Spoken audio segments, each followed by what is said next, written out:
Estamos trayendo el estudio de la palabra de Dios y vamos a ver Segunda de Reyes, capítulo 22. Y vamos a leer.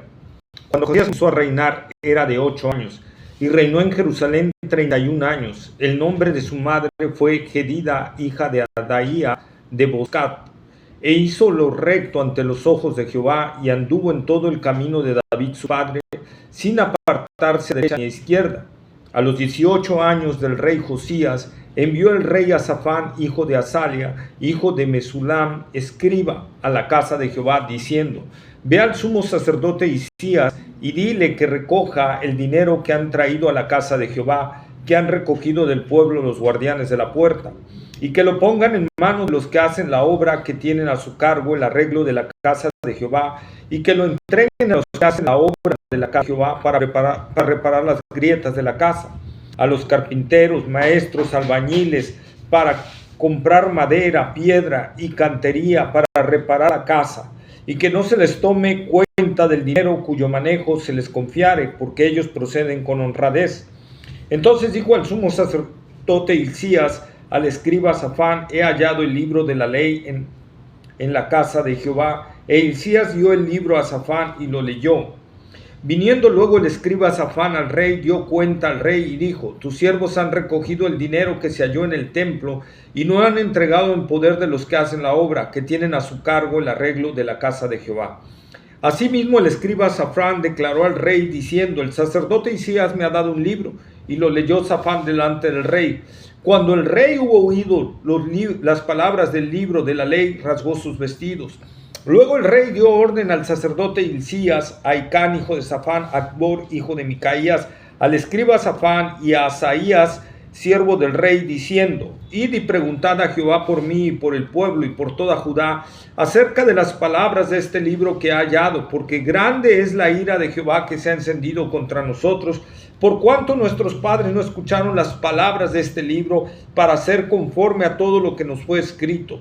Entonces fueron el sacerdote Hilcías y Aicán, Acbor, Safán y Asaías a la profetisa Hulda, mujer de Salum, hijo de Ticba, hijo de Arás, guarda de las vestiduras, la cual moraba en Jerusalén en la segunda parte de la ciudad, y hablaron con ella. Y ella les dijo: Así ha dicho Jehová, el Dios de Israel: Decid al varón que os envió a mí, así dijo Jehová: He aquí que yo traigo sobre este lugar y sobre los que en él moran todo el mal de que habla este libro que ha leído el rey de Judá, por cuanto me dejaron a mí y quemaron incienso a dioses ajenos, provocándome a ira con toda la obra de sus manos. Mi ira se ha encendido contra este lugar y no se apagará. Mas al rey de Judá que os ha enviado para que preguntéis a Jehová, diréis así: Así ha dicho Jehová, el Dios de Israel, por cuanto oíste las palabras del libro, y tu corazón se enterneció, y te humillaste delante de Jehová, cuando oíste lo que yo he pronunciado contra este lugar, y contra sus moradores, que vendrán a ser asolados y malditos, y rasgaste tus vestidos, y lloraste en mi presencia, también yo te he oído, dice Jehová. Por tanto, he aquí yo te recogeré con tus padres, y serás llevado a tu sepulcro en paz, y no verán tus hijos todo el mal que yo traigo sobre este lugar. Y ellos dieron al rey la respuesta. Pues, amados hermanos, aquí tenemos al rey Josías. Cuando nosotros todavía no llegamos aquí, cuando llegamos a los capítulos anteriores, veíamos Ezequías, ¿verdad? Y decíamos: wow, qué rey. Al menos yo personalmente, ¿verdad? Decía: wow, qué rey.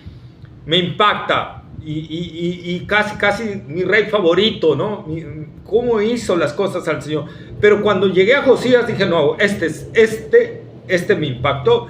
Y hice una promesa a Dios que hasta ahorita pues no le he podido cumplir. Pero, ¿por qué? Lo van a saber, ¿verdad? Que si yo tenía un hijo varón, le iba a poner Josías. Al primer hijo varón le iba a poner Josías. Me impactó la biografía de este rey. Me impactó su vida, su pasión por el Señor, su entrega, su temor de Dios al oír las palabras de Dios, su reverencia y temor de Dios a la palabra. Es algo importante, hermanos. Ningún rey así como este. Ninguno, Ninguno. Porque Ezequías al final flaqueó, ¿sí? Y cayó en un letargo espiritual. Josías se mantuvo firme en su reinado, ¿verdad?, de buscar a Dios con todo su corazón, con todas sus fuerzas. Él empezó a reinar a la edad de 8 años. 8 años. Su padre, Amón, un rey perverso. 2 años gobernó en Israel, pero fue tremendamente perverso, ¿verdad? Y no duró mucho. Su abuelo, Manasés, pues ni decir, 55 años reinó, y al parecer 50 o quizás 53 años viviendo en perversidad, y los últimos años de su vida trató de hacer reformas, ¿verdad?, al pueblo de Israel, pero al final no tenía mucho que impactar, ¿verdad?, en cuestión de piedad a un niño como Josías.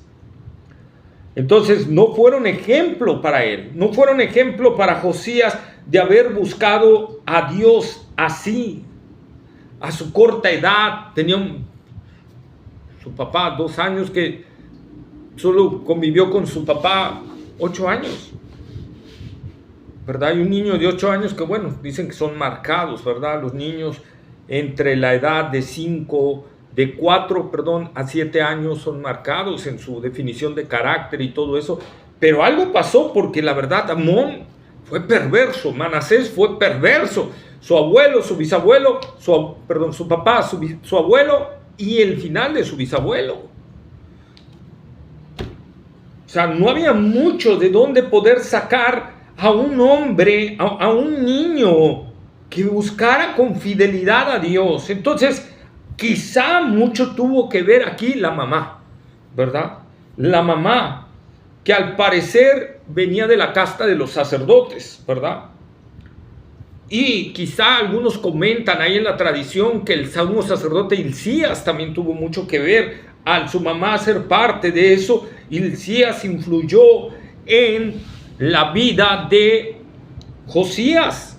Quizá lo agarró de cuando vio que asumió el trono, ¿verdad? Lo agarró ahí, lo empezó a aconsejar, y Josías tenía un corazón que era aconsejable en la palabra del Señor.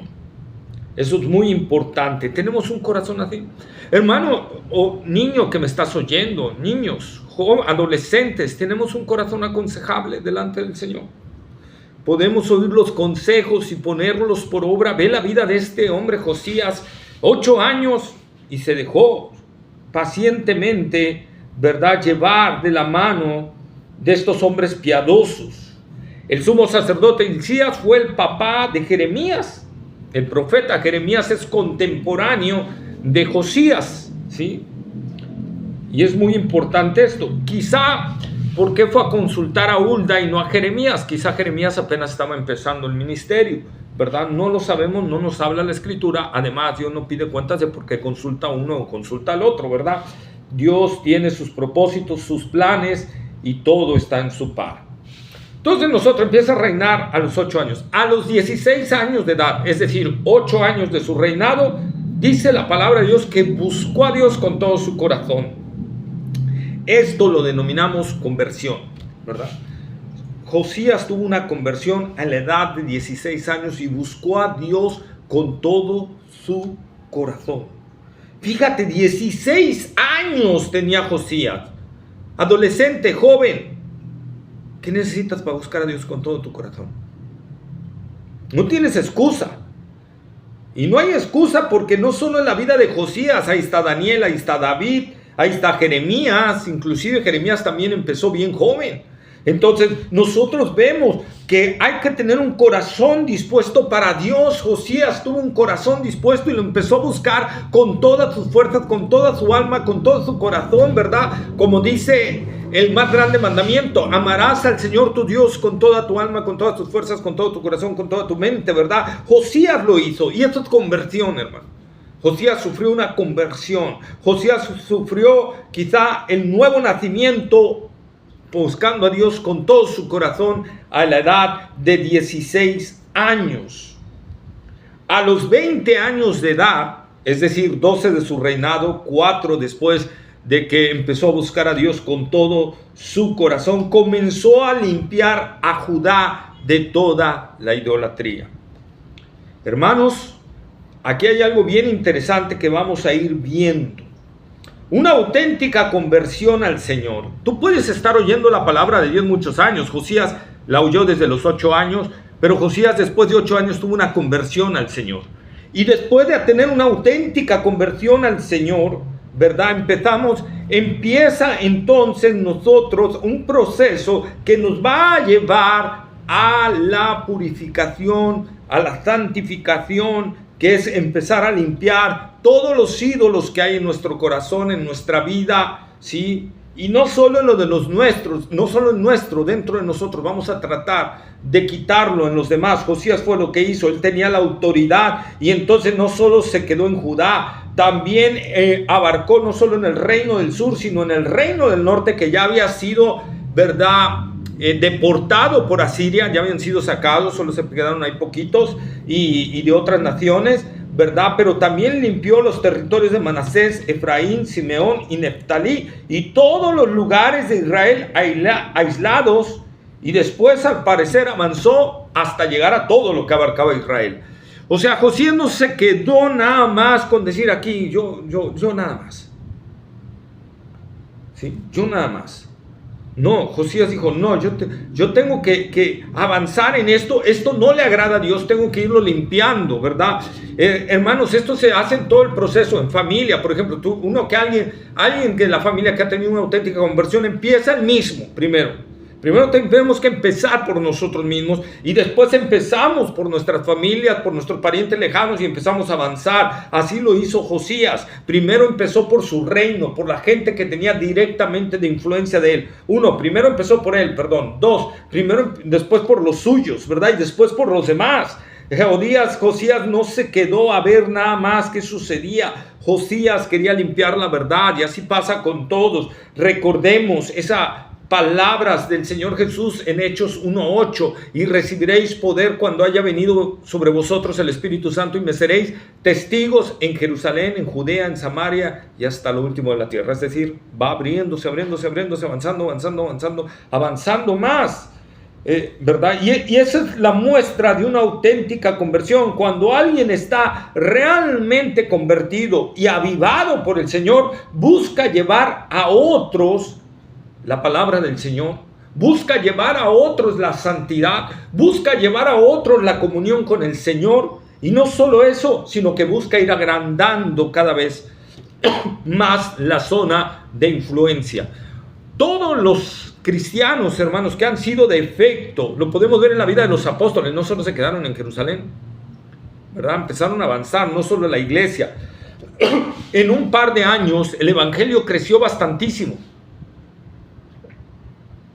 Perdón, hermanos. Creció bastante, producto de una fe viva, de una auténtica conversión y de un avivamiento que había en el corazón de los verdaderos cristianos, hermanos, de llevar la palabra. Hoy que estamos viendo iglesias que se encierran en 4 paredes, que nos encerramos en 4 paredes, y todo lo queremos hacer ahí. Y Dios no dice eso. Dios lo que dice es: vayan, salgan, prediquen, hablen, ¿verdad? Hermanos, es muy importante, con esto no quitamos que sea muy importante, esencial, es más, es un mandato del Señor reunirnos, ¿verdad? Y le debemos de dar la importancia que es de reunirnos y congregarnos los domingos, ¿verdad? De reunirnos y congregarnos, pero también la importancia de salir, predicar, de mandar gente. La iglesia que no manda, esa iglesia está en otro rollo, hermanos. Iglesia que no manda misioneros, que no manda evangelistas, que no levanta ministerios, algo está mal en esa iglesia. Hay una enfermedad espiritual y cuidado, porque nosotros lo tenemos que ver no solo en el Antiguo, sino en el Nuevo Testamento. En el Antiguo, con la vida de estos hombres, ¿verdad?, como Josías, que no solo se quedó en Judá, sino avanzó hasta llegar a todo el territorio que ocupaba Israel. Él quiso limpiar todo, ¿sí? Ahí está. Nosotros vemos la misma actitud en los apóstoles, repito, amados hermanos. Ahí está la misma actitud en la iglesia, y la misma actitud ha sido en la historia de la iglesia, más que apenas hace unos 50, 60 o 70 años que la iglesia ha empezado a encerrarse. Y eso me habla, sin lugar a dudas, hermanos, la actitud de la Odisea. Una iglesia encerrada en sí misma, una iglesia egocéntrica, una iglesia que no le gusta, ¿verdad?, dar su vida por otros, que no piensan en expandir su círculo, que no piensa en cómo llegar a más personas, que solo está pensando en amontonar, ¿verdad?, y en tener un reino ahí mismo. Es terrible esa actitud. Por eso el Señor le dice a la iglesia de la Odisea: no eres tibio, no eres frío ni caliente, ¿verdad? Eres tibio. Ojalá fueses frío o caliente. Cuando dice frío, no está diciendo ojalá fueses del mundo. ¿Cómo Dios va a desear que espero que seas del mundo? No. Lo que está hablando es de dos tipos de agua. El agua fría servía para satisfacer la sed. La Odisea estaba en un punto donde venían bajando dos tipos de ríos. Uno que bajaba de las montañas de nieve, ¿verdad?, y era un agua bien fresca, y la otra que salía de los volcanes, que era un agua, de esa agua caliente que sirve, aguas termales que les llamamos, ¿verdad? Pero llegaban a un punto donde se unían y formaban un solo cauce, y esa era el agua tibia, y esta agua era nauseabunda. Tú la tomabas y vomitabas, ¿verdad? Las primeras veces que la tomabas ibas a vomitar, no estabas acostumbrado. Entonces Jesús lo que está diciendo: ojalá fueses frío en el sentido de satisfacer la sed de las personas, o caliente en el sentido de avivamiento, cosas por el estilo, ¿verdad? Pero por cuanto eres tibio, eres nauseabundo, me das asco. Por eso lo que dice el Señor: te voy a vomitar de mi boca, porque me das asco.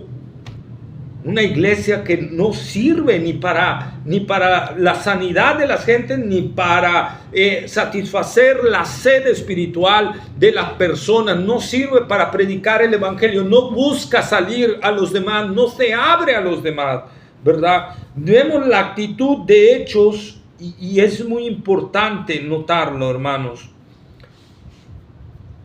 Es muy importante. Las iglesias, cuando establecían misiones, ¿cuál era la misión de esa misión? Expandir el evangelio en su alrededor, y los hermanos salían a predicar el evangelio a su alrededor. Y entonces, bueno, nosotros podemos ver la iglesia que estableció Pablo en Tesalónica, y cómo en Tesalónica, cuando Pablo regresa, ya se había inundado no solo Tesalónica, sino los alrededores de Tesalónica, otras ciudades. La fe había avanzado tanto que Pablo se asombró de que dijo: no tuve necesidad de predicar el evangelio porque ustedes inundaron todo eso.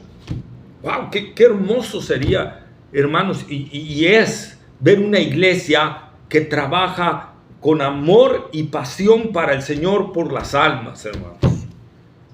Vemos a un Josías así, un Josías que trabaja por amor y pasión por el Señor. Y la pregunta que tenemos que hacernos: ¿estamos avivados como Josías? ¿O estamos en tibieza o apostasía como Israel o como la iglesia de la Odisea? ¿Cómo estamos, hermanos? Analicémonos y respondamos a esa pregunta, porque esa pregunta tenemos que hacérnoslas. Pablo se la hizo a la iglesia de Corintio: examinaos a vosotros mismos si estáis en la fe, no vaya a ser que estéis reprobados. ¿Sí? Entonces vemos a la edad, 4 años después, es decir, a los 24 años de edad, 18 de su reinado, muestra gran interés por reparar la casa de Dios, y al hacerlo el sumo sacerdote Hilcías encuentra el libro de la ley de Dios. Fíjense, hermanos, primero la conversión, luego empiezan por sacar las cuestiones de él y predicar el evangelio y todo, y después, hermano, cuando tú vas creciendo en la gracia y en el conocimiento de Dios, vas a buscar reparar los daños que ha habido en las casas, en las iglesias, por causa de las falsas doctrinas, por causa de todo eso. Vas a empezar a contender por la fe, hermanos. ¿Sí? Vas a empezar a hacerlo. ¿Por qué estaba dañada la casa del Señor? Pues todos los años de apostasía. Ezequías ya había antes, ¿verdad?, mandado a reparar, pero eso era producto de Atalía y de los efectos de ella, que había introducido el culto a Baal en Judá y todos esos detalles, ¿verdad? Pero ahora la apostasía de Manasés, o sea, la terrible impiedad y inmoralidad de Manasés y de Amón, ¿verdad?, habían vuelto a poner ídolos y demonios ahí adentro, no por decirle otra cosa, ¿verdad, hermano? Pero es la realidad. Tras de cada ídolo hay un demonio. Entonces, ahí nosotros vemos cómo dañaron la casa del Señor, quizá al hacer espacio para los dioses o hacerle altares dentro de la casa del Señor, dañaron la casa del Señor. Al arrancar todo eso, hubo daños también a la casa del Señor. Hermanos, y esto nos hace entender que toda reforma va a traer ciertos daños. Ciertos daños. Medítalo en esto. La reforma trae costo a la casa del Señor. Las reformas traen costo. Si nosotros queremos reformar la iglesia, trae un costo. Pastor, trae un costo si tú quieres en verdad predicar la palabra de Dios en verdad y buscar un avivamiento en tu iglesia, va a traer un costo alto y vas a tener que invertir mucho en reparar, sobre todo si esa iglesia andaba en falsas doctrinas o en evangelio light o en cosas por el estilo. Va a tener un costo. El costo puede ser variado, puede ser que algunos se vayan, quizá el 70% de la iglesia se vaya porque digan, no, esto es terrible, es horrible, o quizás se te van a venir encima. Algunos sucede, ¿verdad? Sucede, hermanos, la verdad sucede, se te van a venir encima, ¿verdad? Y vas a tener que apechugar esos costos. Mira, yo ya en la vida de MacArthur, yo nunca había oído eso. Hace poco vi un video de él de que hablaba de sus inicios en la iglesia Grace Community Church y padeció muchísimo, se le vinieron varios encima, le dividieron la iglesia, varias cuestiones que tuvo que sufrir, pero él se mantuvo firme, valiente, asumiendo el costo, y por eso llegó a ser lo que llegó a ser, hermanos. Por eso Grace Community Church llegó a ser lo que llegó a ser. ¿Estás dispuesto a pagar el costo? ¿Estás dispuesto? Hay un costo y el costo es alto. El costo es alto, te puede costar mucho. Pero hay que mandar a reparar la iglesia, hay que mandar a reparar la vida espiritual de los hermanos. Si vemos que hay algo que no está bien, hay que repararlo, hermanos. No podemos hacernos de la vista gorda porque si no, no tendremos un avivamiento. No puede haber avivamiento si no hay conversiones, no puede haber avivamiento si no hay dedicación, si no hay santificación y si no hay reparación y si no hay asumir el costo de lo que va a suceder. Un avivamiento no nada más se enciende así, hermanos, trae costo. A Jesús, el avivamiento que Jesús nos trajo salvación, nos trajo vida eterna, pero también nos trajo avivamiento, le costó la cruz. A los apóstoles les costó la muerte, a excepción de Juan, pero la tradición, bueno, Dios lo libró del martirio, porque Juan fue echado en una olla de aceite hirviendo y de manera milagrosa no le pasó nada. Después fue exiliado a la isla de Patmos, ¿verdad? Y de ahí Dios permitió que Juan muriera de vejez. Pero, hermanos, tiene un costo alto. Aún así el costo de Juan de mantenerse fiel, ahí fue como los amigos de Daniel, ¿verdad? Sabe, oh Dios, que nuestro Dios nos puede librar de tu horno de fuego, pero si aún no lo hiciere, no nos vamos a postrar. Ahí está el costo, hermanos. Daniel también, ¿verdad? Con los fosos de los leones. Y aquí nosotros vemos en la tradición a Juan, échenme, yo no voy a negar a mi Dios, yo voy a seguir predicando y voy a seguir diciendo quién es el Rey de Reyes y Señor de Señores. ¡Pum! Lo botan, pero Dios ahí lo sacó de manera asombrosa, milagrosa, sin que le hiciera ningún daño el aceite hirviendo, ¿verdad? Y de ahí lo exiliaron a la isla de Patmos, tuvo un costo el exilio. Después, cuando cambian de emperador, lo sacan y va a Éfeso y termina ahí sus días, al parecer, ¿verdad? Entonces, vamos a reparar. Al reparar, y hermanos, eso es muy importante, se encuentra con el libro de la ley de Dios. El sacerdote, el sumo sacerdote Hilcías, encuentra el libro. Lo encuentra.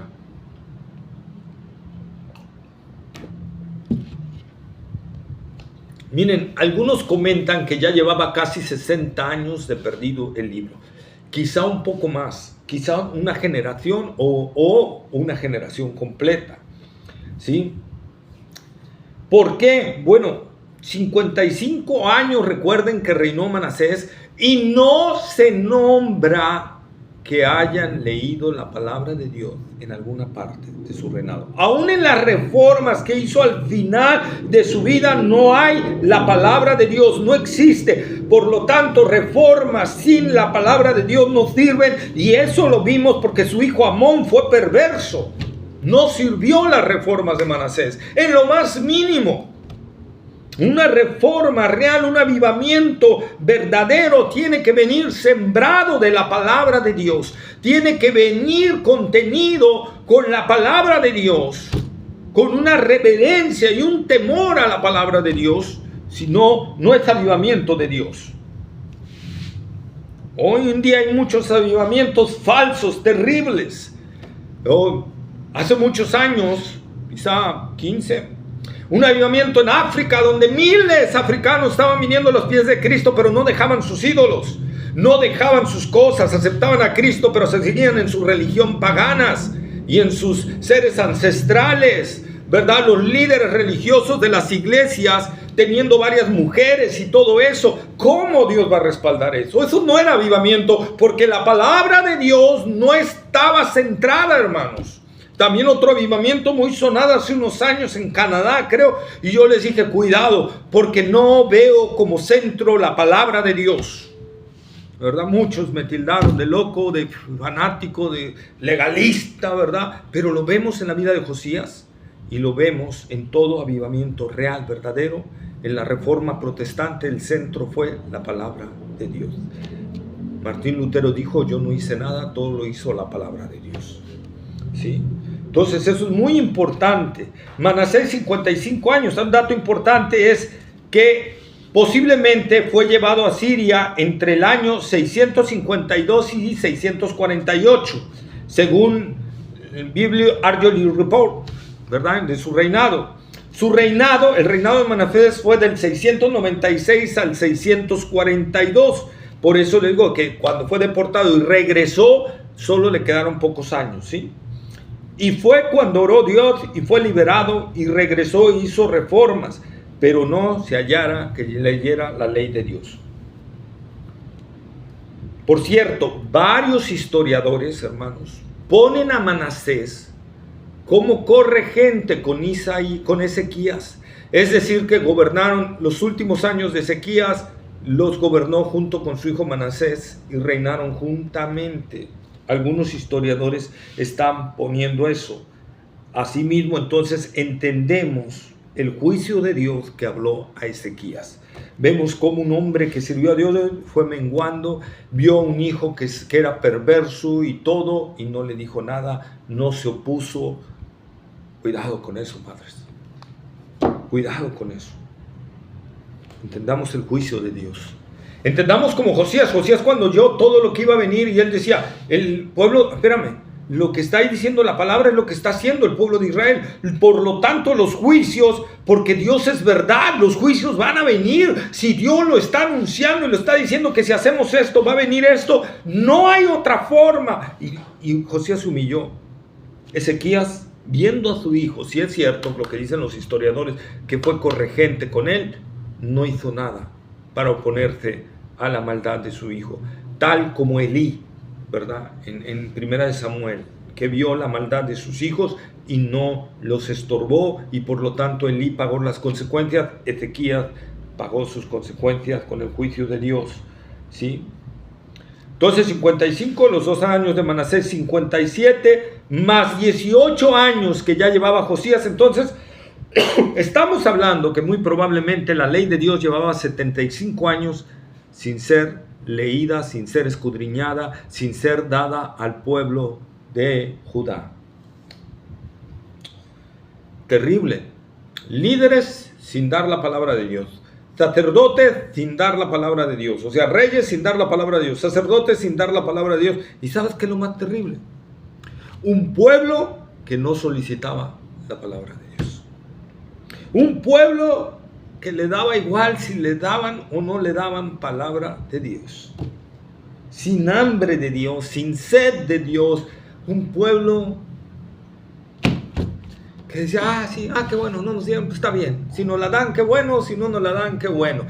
No importa cómo nos den, como hoy la iglesia, ¿verdad? No importa si nos dan lechita, no importa si nos dan agüita con leche, no importa si el mensaje no tiene casi contenido de la palabra, no importa, no me interesa analizar y escudriñar si es cierto lo que el pastor está diciendo, ¿verdad? No me interesa, yo con lo que me diga me lo llevo, ya es responsabilidad de él si me lo da o no me lo da. No, Señor. La responsabilidad también es tuya.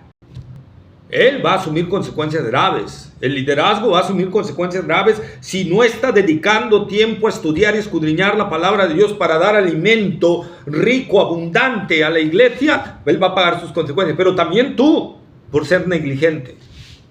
Recuerda, los castigos que vinieron a los reyes apóstatas no nomás vinieron sobre los reyes, también vinieron sobre el pueblo, porque el pueblo igual, lo mismo. No sabemos. Si tú te estás contento así y dices, no importa, yo no voy a dedicar tiempo, yo lo que me den y eso me lo llevo y alabo a Dios y bendigo a Dios y eso es lo que basta, estás equivocado.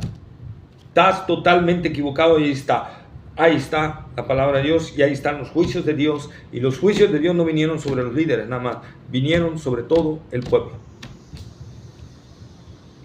Qué terrible, repito, es tener un pueblo que no pide la palabra de Dios, que no tiene hambre y sed de la palabra de Dios. Es terrible. Y hermanos, esto también es un llamado a los padres cristianos. Indiquen la palabra de Dios, metan la palabra de Dios en la vida de sus hijos. ¿Dónde están los altares familiares diarios? ¿Dónde está, padre, cuando te reúnes con tus hijos diariamente a escudriñar la palabra de Dios? Instruye al niño en su camino y aun cuando fuere viejo no se apartará de él. Que nunca se aparten de tu boca de la ley estos libros, sino que la enseñarás a tus hijos y a los hijos de tus hijos. ¿Dónde está esa pasión por el Señor? Como el Señor dijo en Deuteronomio 4:9, por tanto, guárdate y guarda tu alma con diligencia para que no te olvides de las cosas que tus ojos han visto, ni se aparte de tu corazón todos los días de tu vida. Antes bien, las enseñarás a tus hijos y a los hijos de tus hijos. Ahí está, hermanos. Ahí está la palabra de Dios. Dios nos está hablando. Enséñale a tus hijos. Enséñale a temer a la palabra de Dios. Enséñale a amar y a tener sed y temor de Dios. Enséñales. Cuando vayas a la iglesia, enséñales con tu testimonio, con tu vida, la adoración y el respeto que se debe a la palabra de Dios. Enséñaselos.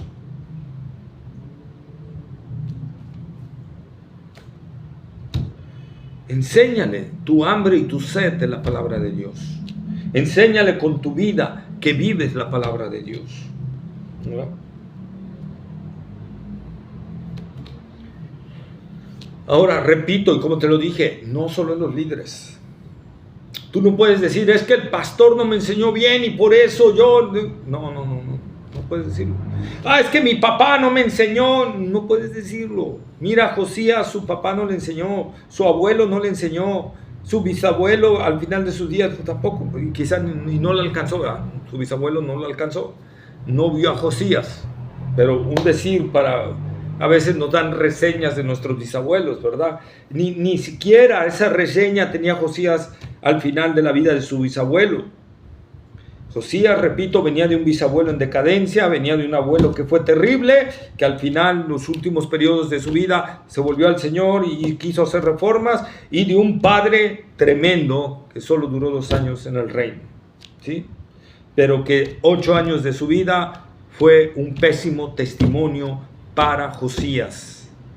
Y sin embargo, Josías no dijo, bueno, es que mi papá fue malo, mi abuelo fue malo, y yo entonces, ¿cómo podía hacer reformas? ¿Y cómo podía? No.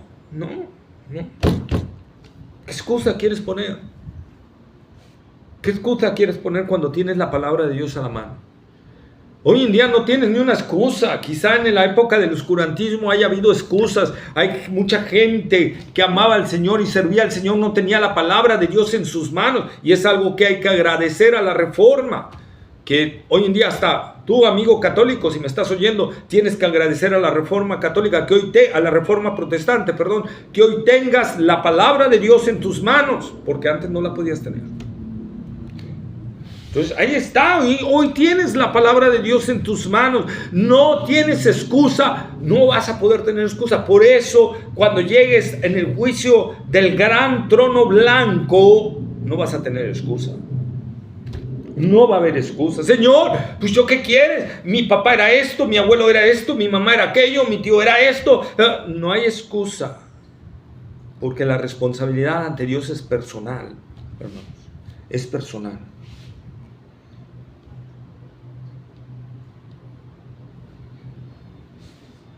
Nos han metido la idea de que nuestras vidas y todas las consecuencias ha sido producto de nuestros padres, nuestros abuelos, y no, señores, ha sido producto de nuestra toma de decisiones cuando tuvimos la edad para tomar las decisiones.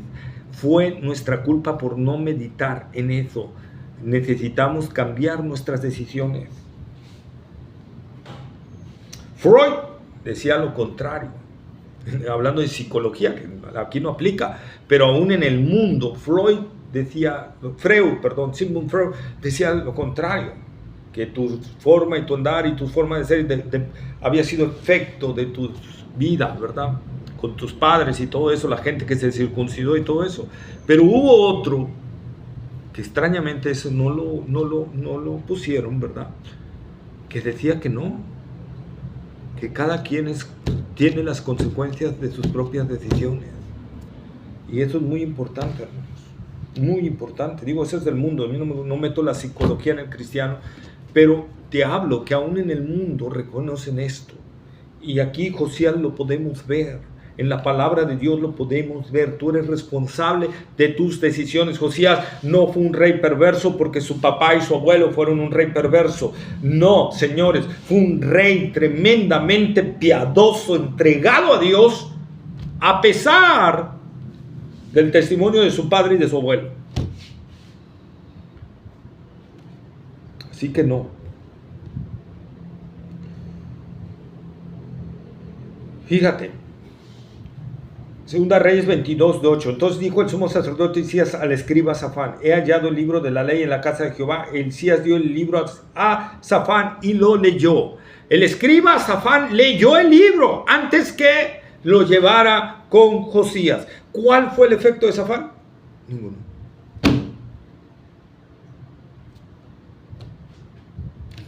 No vemos que tuviera ningún efecto, solo lo llevó al rey. Rey, encontraron este libro. Como si fuera cualquier libro, ¿no? Y cuando el rey de seguro le pidió, a ver, lémelo, y lo empieza a leer, el escriba, el rey inmediatamente quebranta su corazón, rasga sus vestiduras, ¿verdad? En que vio que lo que venía era algo tremendo. Hermanos, ¿cómo vemos nosotros cuando la Biblia nos habla a los cristianos que horrendas cosas caen en manos del Dios vivo?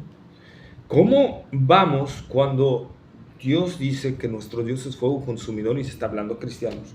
¿Cómo vamos cuando Dios dice que Dios disciplina tremendamente a los que son suyos, que los azota? ¿Acaso no temblamos también en eso? ¿Acaso no nuestros pecados no y decir, tengo que dejar de hacer eso y humillarme ante Dios y decirle, Señor, ayúdame a soltar eso, Señor, ayúdame? No nos quebrantamos, no nos duele, lo oímos como si no pasara nada, no nos conmueve, no nos lleva a ver que nuestros hijos van a ser quebrantados, van a ser tremendos, no nos duele ver a nuestros hijos en el mundo, no nos duele. Y alguien dirá, no, sí me duele. ¿Cuánto estás orando y derramando lágrimas delante de Dios? ¿Cuánto te has quebrantado por la vida de tus hijos? ¿Cuánto tiempo has derramado lágrimas y orado delante de Dios y metido en la presencia de Dios durante buen tiempo clamando por la salvación de tu familia? ¿Cuánto? 5 minutos no sirve, hermano. Eso demuestra que es cosa liviana para ti lo que le pueda suceder.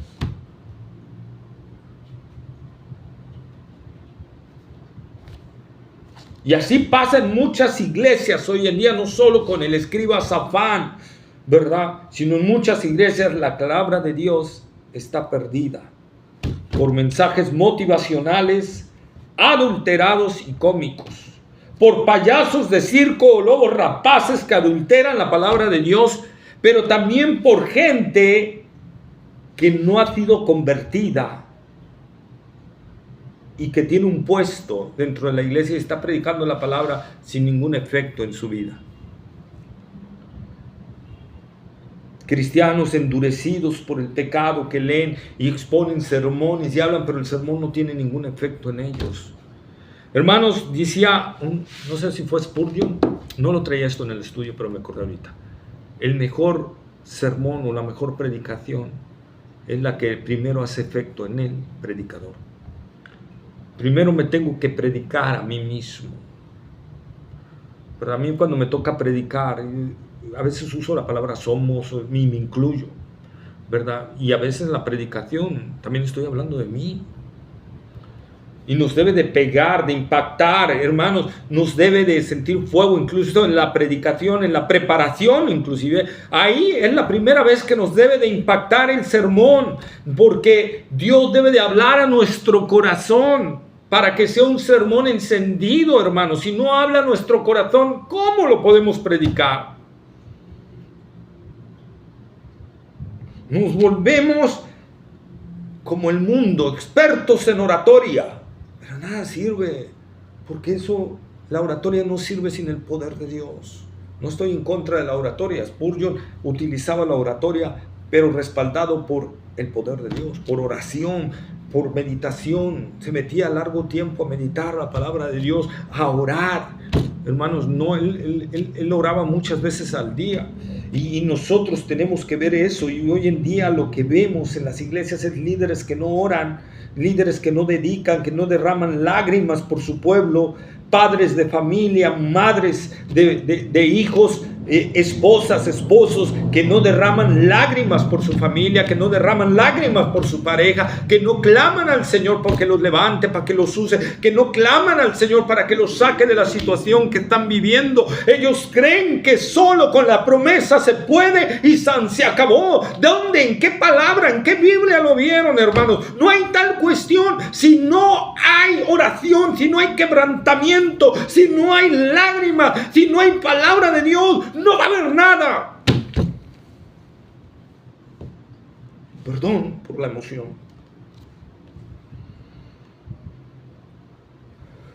Payasos de circo, pero también tenemos líderes que predican la palabra de Dios, pero que son cobardes, que predican la sana doctrina, pero que son cobardes, que no quieren dar todo el consejo de la palabra de Dios, porque saben que hay cosas en la palabra de Dios que les puede dividir la iglesia, porque saben que hay temas que son confrontativos y que les puede provocar problemas con hermanos, porque saben que hay temas, hermanos, que traen discusión y temen darlos y entonces los hacen a un lado o los tratan de dar tan livianamente que ni se sientan, como una especie de atole de agua con un poquito de leche para que disfruten nada más la quemada de boca. No, hermanos, el líder, el predicador no tiene que ser un cobarde. Pablo le dijo a Timoteo: Dios no nos ha dado espíritu de cobardía, sino de poder, de amor y de dominio propio. Por tanto, no te avergüences de dar testimonio de mí y nuestro Señor Jesucristo, ¿verdad? No te avergüences. Timoteo, insiste en tiempo y fuera de tiempo. Predica la palabra de Dios, insiste en ello, trázala bien. Ahí está, hermanos. Pablo no era un cobarde. Pablo hablaba todo en Hechos capítulo 20 versículo 27, porque no he rehuido anunciaros todo el consejo de Dios. No he rehuido. Pablo lo pudo haber hecho, pero no rehuyó. Jesús lo pudo haber hecho, no rehuyó.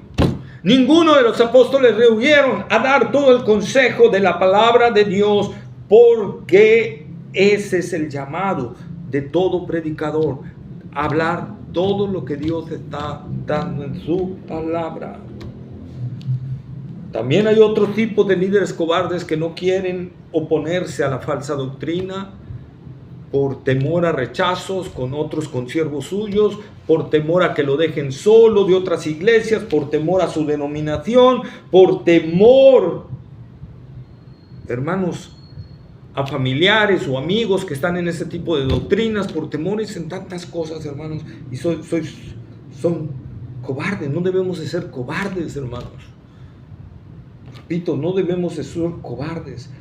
Josías cuando vio todo eso, a ver, traigan al pueblo, ¿qué hacemos? A ver, ¿qué vamos a hacer? A ver, vamos a opinar por el pueblo. No, hermanos, ahí está la palabra de Dios, ahí dice la palabra de Dios lo que tenemos que hacer. Josías no pidió opinión, Josías aplicó la palabra.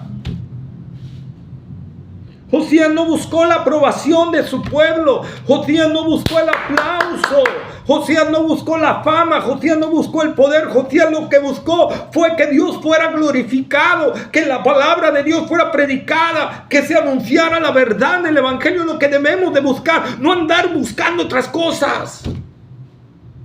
Qué terrible es ver hoy a ministros que andan buscando que les aplaudan, que les digan: wow, qué sermón predicador, que les hagan fanfarrias, que buscan fama, poder, dinero. Algunos dicen: yo no voy a predicar si no me dan tanto. Qué terrible, hermanos, qué terrible buscar la aprobación del ser humano, en lugar de buscar la aprobación de Dios, en buscar agradar a Dios. Buscan agradar al hombre, buscan agradar a su congregación, buscan hacerse sentir bien para conservar su puesto y entonces vivir de manera cómoda. ¡Qué hipocresía, qué maldad tan grande! Arrepintámonos de ese detalle, confesemos al Señor, humillémonos delante del Señor, porque un día Dios traerá juicio a nosotros y a todo el pueblo, porque el pueblo es responsable también de que su pastor, sus líderes estén así, porque el pueblo tiene que exigir. ¿Sí? Josías no rehuyó ni miedo al conflicto, ni al rechazo, ni a la desaprobación de su pueblo, ¿verdad? Cuando hay un liderazgo de cobardes, cuando hay un liderazgo de gente, de payasos, lobos rapaces, de circos, hay desastre espiritual. Pero cuando hay un liderazgo temeroso de Dios, que ama a Dios, que primero busca la gloria de Dios, que Dios sea glorificado, exaltado, honrado, y la palabra de Dios también, esto será un liderazgo que traiga gran gloria y alabanza al Señor.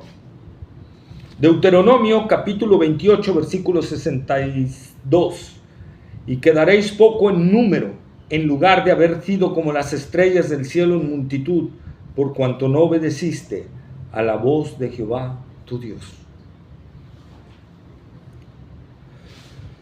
Yo tiemblo, amigos. He cometido muchas fallas, he hecho muchos errores, he cometido muchos pecados. Y le he orado al Señor que tenga misericordia de mí. No te estoy hablando como alguien que es infinitamente, que flota por el aire de tanta santidad. No soy un pecador como tú, o quizá peor, pero que oye la palabra de Dios y se estremece. Le dice el Señor: ayúdame, yo no quiero caer en esto. Hermano, tenemos que temblar ante la palabra de Dios. Tenemos que analizar si no estamos haciendo las cosas mal, porque Dios no juega con su palabra. No creamos que podemos jugar con la gracia de Dios, porque Dios no juega a ser Dios, hermanos. Él, si eres un hijo de Dios y tú andas queriendo jugar con la gracia de Dios, te espera una disciplina amarga, llorarás y se te quedarán las marcas por todo tu tiempo de vida. Y vas a llorar terriblemente. Y traerá consecuencias duras y difíciles a nuestra vida. Que Dios nos ayude, hermanos. Clamemos al Señor que nos libre de ser apóstatas, que nos libre de ser de los que retroceden, que nos libre de ser gente convenenciera, ministros, creyentes que buscan la aprobación de los hombres y no la aprobación de su Dios y no la gloria de Dios. Gente que busca consagraciarse con la gente en lugar de buscar la gloria de su Señor. Que no nos suceda eso, hermanos, que no nos suceda. Escapemos por nuestro bien. En Josué capítulo 5, en el libro de Josué capítulo 5 versículo 6, nosotros vemos que la generación que salió de Egipto no entró a la tierra prometida por cuanto no atendieron a la voz de Dios. En Oseas, en el libro del profeta Oseas, capítulo 4, versículo 6, mi pueblo fue destruido porque le faltó conocimiento. Y ojo, vean la advertencia, predicadores, ministros, pastores, ancianos, padres de familia, porque también te entra aquí. Por cuanto desechaste el conocimiento, yo te echaré del sacerdocio. Y porque olvidaste la ley de tu Dios, también yo me olvidaré de tus hijos. Y alguien dirá, mi hijo ya está en un ministerio, entonces no la llevo tan mal. Pero lo que no te estás dando cuenta es que te está empezando a desviar de la doctrina. Cuidado. Toda apostasía empieza con un menosprecio de la palabra de Dios. Todo avivamiento empieza con tomar en serio la palabra de Dios. Recordemos lo que dice Habacuc capítulo 3, versículos 1 y 2. Libro del profeta Habacuc capítulo 3, versículos 1 y 2. Oración del profeta Habacuc sobre Sigionot. Oh Jehová, he oído tu palabra, ¿y qué pasó? Y temí. Oh Jehová, aviva tu obra en medio de los tiempos, hazla conocer en la ira, acuérdate de la misericordia. Ahí está, hermano. He oído tu palabra y temí. Oh Jehová, aviva. Primero oír la palabra, luego temor y luego la petición, aviva tu obra. ¿Sí? ¿Qué diferencia, hermanos, entre el pueblo con Manasés, con Amón, con Josías? ¿Qué diferencia con el de Nehemías? ¿Verdad? Vamos a Nehemías capítulo 8, versículo 1. Y se juntó todo el pueblo como un solo hombre en la plaza que está delante de la puerta de las aguas, y dijeron a Esdras, el escriba, que trajese el libro de la ley de Moisés, la cual Jehová había dado. ¿Quién pidió que les trajesen el libro? ¿Quién pidió que les enseñaran el libro? ¡El pueblo! El pueblo le pidió a Esdras que les trajeran el libro de la ley. En pocas palabras, que les enseñaran la ley de Dios. Un pueblo que tenía hambre de la palabra de Dios, pide la palabra de Dios. Si tú tienes hambre, si la congregación tiene hambre, va a pedir a sus líderes, déjame de predicar motivación, déjame de predicar tonterías, escudriñame la palabra de Dios y dámela. Eso es lo que va a pedir un pueblo. Déjame de dar lechita, ya necesito alimento espiritual, ya necesito alimento sólido. El pueblo tiene que pedirlo. Si los líderes no se lo quieren dar, el pueblo tiene que exigirlo. Es momento de ver eso, hermanos. Miren, hermanos, solo necesitamos encender un corazón. En nuestro estudio, el corazón que empezó a encenderse fue el de Josías, y de ahí empezó toda la reforma y todo. Solo necesita empezar por un corazón. Que Dios permita que sea nuestro. Que Dios permita que sea el nuestro, hermanos. ¿Verdad? Tal Josías como Habacuc oyó la palabra de Dios y temió. Fíjense, lo mismo, lo mismo. Los profetas contemporáneos del rey Josías fueron Jeremías, Sofonías y Hulda, ¿verdad? Jeremías, Sofonías y Hulda, así que pueden ver más o menos el estatus de lo que estaba pasando. Curioso que en el largo reinado de Manasés no hubo profetas. Cuando hay apostasía, cuando hay impiedad en el pueblo de Dios, no hay palabra de Dios. No hay palabra de Dios. Cuando hay un liderazgo que no desea dar todo el consejo de la palabra de Dios y hay un pueblo que no pide, no va a haber palabra de Dios. Dios va a guardar silencio. Hay muchos cristianos que piden que Dios les hable. Señor, háblame, háblame, Señor, háblame. Pues ahí tienen la escritura, ¿verdad? Ahí tienen la escritura. Abre la escritura. Están clamando que Dios les hable y no quieren abrir las escrituras. No van a ellas con hambre y sed de oír y están buscando algo místico, un trueno. ¿Qué quieres? Así casi, ¿verdad? Así como en el Antiguo Testamento. No, hermanos. Dios hoy ya ha hablado.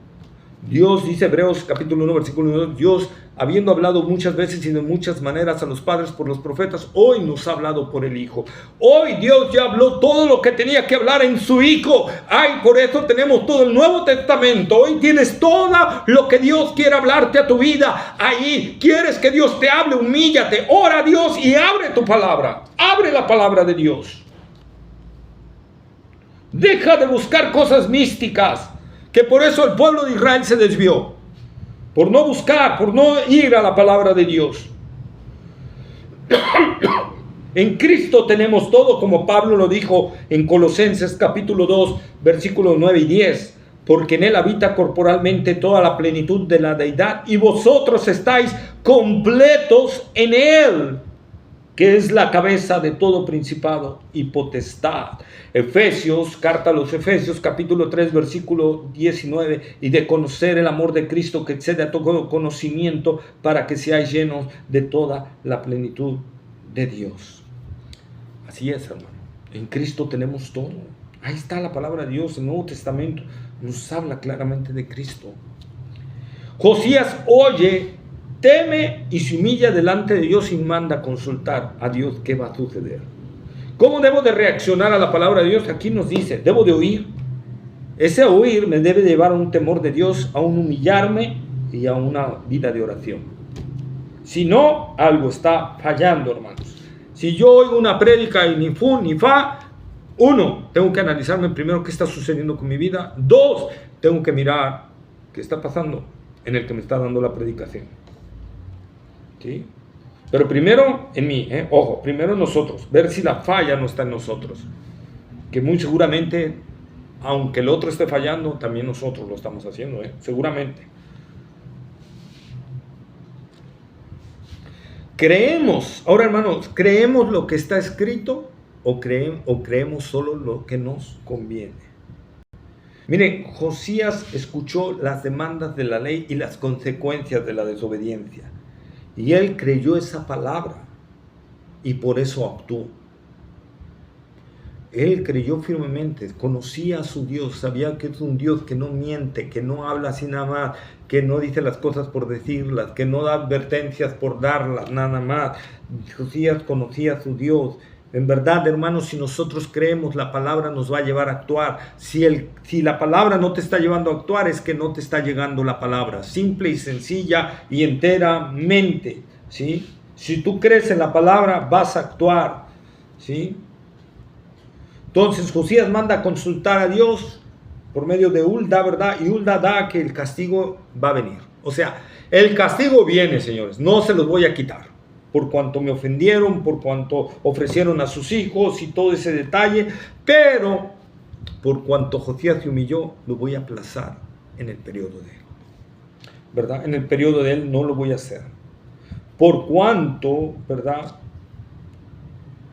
No endureciste tu corazón, sino lo ablandaste y te humillaste y rasgaste tu vestidura y lloraste, no será en tus días. Fíjense que tanto que se quebrantó totalmente Josías al oír la palabra de Dios. Nos estamos quebrantando, hermanos. Nos estamos quebrantando cuando vemos que llevamos una vida de desobediencia y no estamos reaccionando a la palabra de Dios. Nos estamos quebrantando cuando vemos a nuestros hijos que van por caminos de perdición y ni fu ni fa. Se lo digo yo, solo creo en la promesa de Dios. No, hermanos, es que eso no nos invita a la Biblia. Sí, nos invita a creer ciertamente, pero están las otras partes que también tenemos que hacer: humillarnos, orar, clamar, interceder, ¿verdad? Y no nada más el Señor, y 5 minutos ya me paro y vámonos. No, eso no hizo Josías. Josías se humilló, se quebrantó, lloró y mandó a consultar a Dios, ¿verdad? Fíjense, no será en tus días. Esto es muy importante, hermanos. Repito, es momento de creer a la palabra, de temer a la palabra y de actuar, hermanos, para que tengamos un avivamiento. ¿Queremos un avivamiento? ¿Queremos que nuestras familiares vengan a los pies de Cristo? Es momento de oír, ¿verdad? Temer, humillarnos y clamar al Señor. Es momento de hacerlo. Hagámoslo, amados hermanos. Espero que este estudio haya sido grande bendición para nuestras vidas. A mí me habló Dios también y espero que a ti también. Dios te bendiga. Cualquier comentario, por favor, déjalo aquí. En el momento en que pueda yo responderte, con todo gusto lo haré. Dios te bendiga. Nos vemos.